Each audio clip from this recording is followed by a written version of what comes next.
Hi everyone, welcome back to my YouTube channel. අද අපි කතා කරන්නේ බබාලට දිය හැකි හාල් වර්ග ගැනයි.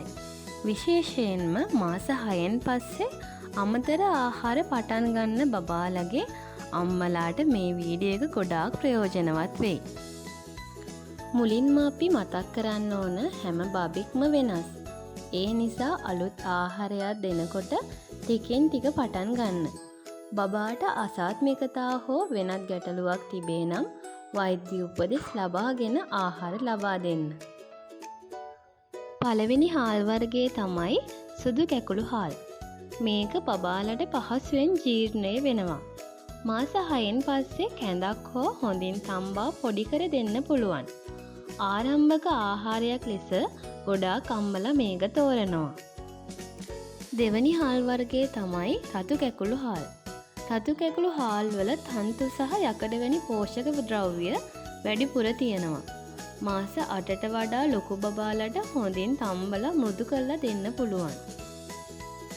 තුන්වෙනි හාල් වර්ගයේ තමයි සම්බා හාල්. සම්බා හාල් වලත් හොඳ පෝෂණයක් තියෙනවා. හොඳින් තම්බලා බත් මෘදු කරලා එළවලු හෝ පරිප්පු එක්ක මිශ්‍ර කරලා දෙන්න පුළුවන්. හතරවෙනි හාල් වර්ගය නාඩු හාල්. මේකත් බබාලට සුදුසු හාල් වර්ගයක්. හොඳින් තම්බලා මෘදු කරලා දෙන එක තමයි වැදගත්. ඒ වගේම ශ්‍රී ලංකාවේ ළමයින්ට ලබා දිය හැකි පැරණි වීසහල් වර්ග බොහෝමයක් තිබෙනවා. ඒ මොනවද කියලා අපි නම් වශයෙන් බලමු. මල් තොරවි, පච්ච පෙරුමාල්, සුවඳල්, කොත්තමල්ලි සම්බා, කුරුළු තුඩ, සූදුරු සම්බා, හීනටි, රත්දැල්, කළු හීනටි. මතක තියාගන්න බබාලට බත් දෙනකොට ලුණු, සීනි රස, සැර කුළුබඩු එකතු කරන්න එපා. බබාලගේ වයසට ගැලපෙන විදිහට මෘදු කරලා දෙන එක තමයි හොඳම දේ.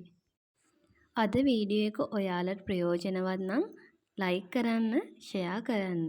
සහ තව බේබි කෙයා වීඩියෝ බලන්න මගේ channel එක subscribe කරන්න. ස්තුතියි. නැවතත් ලස්සන වීඩියෝ එකකින් හමු වෙමු.